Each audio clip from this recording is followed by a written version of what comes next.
অত্যন্ত জটিল বিষয়। বিষয়টা এরকম, একজন খ্রিস্টান ব্যক্তি, নাম বলা হচ্ছে তামিম দারি, পরবর্তীতে ইসলাম কবুল করেছিলেন, এই জন্য বলছে রাদিয়াল্লাহু তাআলা।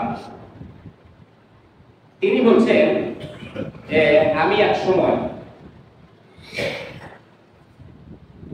30 জন ব্যক্তির সাথে, মানে আমি সহ 30 জন ব্যক্তি সাগর ভ্রমণ করার উদ্দেশ্যে জাহাজে অবতরণ করল। সন্ধ্যা যখন ঘনিয়ে আসলো, মুহূর্তের মধ্যে সাগরটা উত্তাল হয়ে গেল, প্রচন্ড উত্তাল হয়ে গেল। এত বেশি পরিমাণ উত্তাল হয়েছে যে জাহাজটাকে আমরা কন্ট্রোলে নিতে পারি না। এদিক সেদিক, একদিকে নিয়ে যায় আর একদিকে নিয়ে চলে যাবে। এইভাবে আমাদেরকে এলোপাতাড়ি সে সাগরের উত্তাল ঢেউর কারণে, এলোপাতাড়ি ঢেউর কারণে আমরা 1 মাস যাবত ওই সাগরের মধ্যে কি এলোপাতাড়ি এদিক সেদিক যেতে লাগলাম। 1 মাস পর পুরো এক সন্ধ্যায় আমাদের জাহাজটা গিয়ে এক দ্বীপের পাশে গিয়ে দাঁড়িয়ে গেল। জাহাজ যেহেতু আসলে অল্প পানিতে চলাচল করা জিনিস নয়, পানির গভীরতা অনেক বেশি হয়ে গেল, জাহাজটাকে আটকে। তিনি বলছেন যে আমরা ছোট ছোট নৌকা ছিল, সেই নৌকা দিয়ে সে দ্বীপে গেলাম।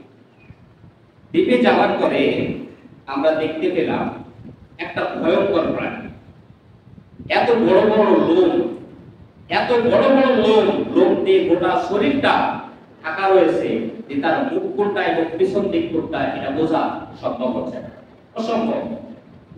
ভয়ানক একটি প্রাণী। তাকে দেখে আমরা বললাম, এই তুমি কে? কে তুমি? ওই প্রাণীকে বলছে যে আমি গোয়েন্দা।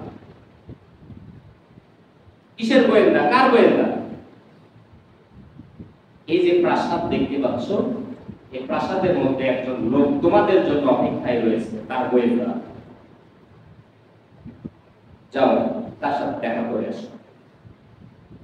তার কাছে যখন গেলে, যাওয়ার পর দেখতে পাচ্ছে তামিম দারি রাদিয়াল্লাহু তাআলা আনহু বলছেন, যাওয়ার সাথে সাথে ভয়ঙ্কর চেহারা দেখে তার নিজের চুলগুলো নিজে ছিঁড়ে ছিঁড়ে ফেলে দিয়েছে। তার হাত, তার পা, হাঁটু একসাথে সহ, হাত হাঁটু সহ এই কাঁধের সাথে লোহার বেড়ি দিয়ে, লোহার শিকল দিয়ে তাকে আটকানো হয়েছে। এত শক্ত, এত মজবুত ভাবে তাকে আটকানো রয়েছে যে আমার জীবনে দেখা এরকম শক্ত মজবুত ভাবে কাউকে আটকাতে দেখি।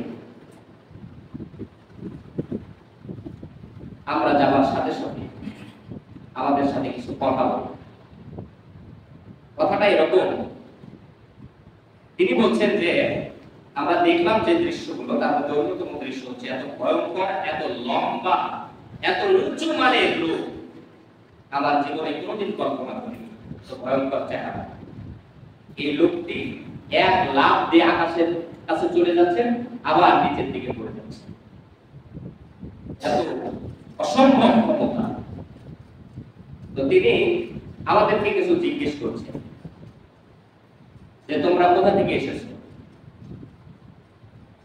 আমরা বললাম যে আমরা আরব দেশ থেকে এসেছি। এরকম ঘটনা আমরা বর্ণনা করলাম যে এক পর্যায়ে আমরা এখানে এসে পৌঁছে। তো ওই ব্যক্তিটা বলছে, তামিম দারি রাদিয়াল্লাহু তাআলা সহ তার সাথে লোকজন বলছে যে তুমি কি? আমার পরিচয়টা তোমরা পেয়ে যাবে, তোমাদের পরিচয়টা আগে নেই, তোমাদের খোঁজ খবরটা আগে। তিনি বলছেন যে ইরাকের একটি বাগান আছে, মাইশারের একটি খেজুরের বাগান, সে বাগানে কি খেজুর ধরে? তিনারা বললেন হ্যাঁ ধরে। ওই অদ্ভুত শ্রেণীর লোকটি বললেন যে সময় আসবে, কাছাকাছি সময় চলে এসেছে, আর কোনোদিন ওই বাগানে খেজুর ধরবে না। এবার জিজ্ঞেস করছেন যে আরো কিছু তথ্য আমাকে দাও। সে তথ্য হচ্ছে যে তবারিয়া নামক একটা সাগর রয়েছে, সাগরে কি পানি আছে?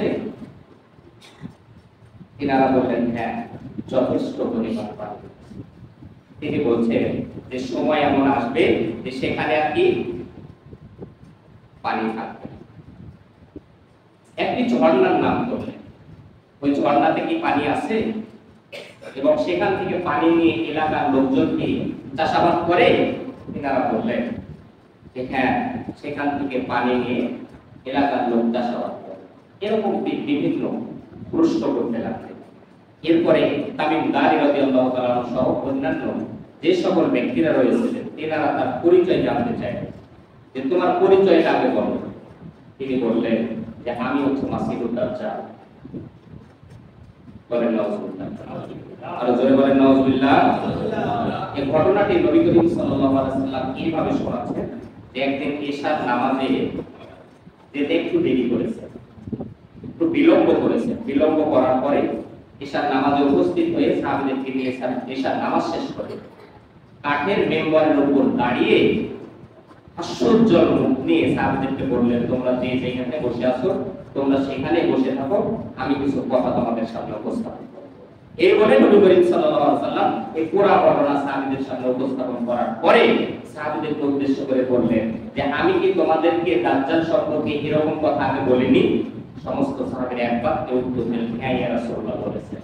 নবী করিম সাল্লাল্লাহু আলাইহি ওয়াসাল্লাম বললেন যে তামিম দারি সহ 9 জন খ্রিস্টান ব্যক্তি আমার কাছে এসেছে ওই ঘটনাকে কেন্দ্র করে তারা মুসলমান হওয়ার জন্য। জয় বলেন সুবহানাল্লাহ।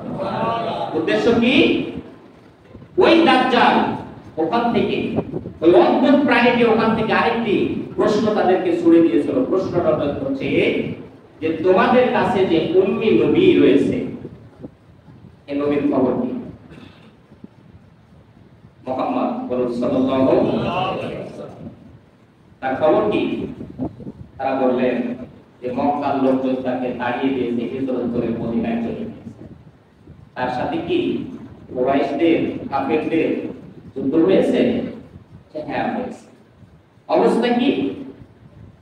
ইমাম তামিম দারি বলছেন রাদিয়াল্লাহু তাআলা বলছেন যে যুদ্ধে মুহাম্মদ সাল্লাল্লাহু আলাইহি ওয়াসাল্লাম বিজয় লাভ করেছেন বলে তারা তার আনুগত্য স্বীকার করতে বাধ্য হয়ে গেছে। চলে বলেন আল্লাহু আকবার। তো অদ্ভুত শ্রেণীর প্রাণীটি বলছেন যে তার আনুগত্য করাটাই দরকার, কারণ তার আনুগত্যের ফলে যারাই তার আনুগত্য করবে, যারাই তার অনুসরণ করবে, কেবলমাত্র তারাই ফলাফলে ভালো থাকবে। চলে বলেন সুবহানাল্লাহ। এরপরে পরিচয় দিয়েছে। এই ঘটনাকে কেন্দ্র করে তামিম দারি রাদিয়াল্লাহু তাআলা সহ 9 জন খ্রিস্টান সেদিন ইসলাম